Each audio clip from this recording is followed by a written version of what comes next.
Click on Messy Match, and then you're able to put in what you're going to match. So match dog.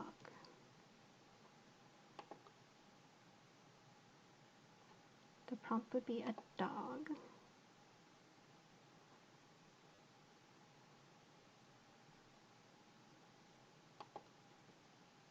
And the answer would be another type of dog. Incorrect answers would look like cats and birds.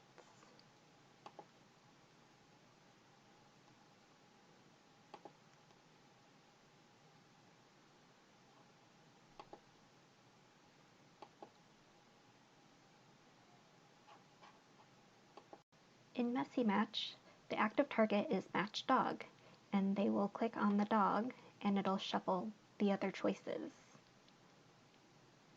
You can prompt the user by clicking on the dog,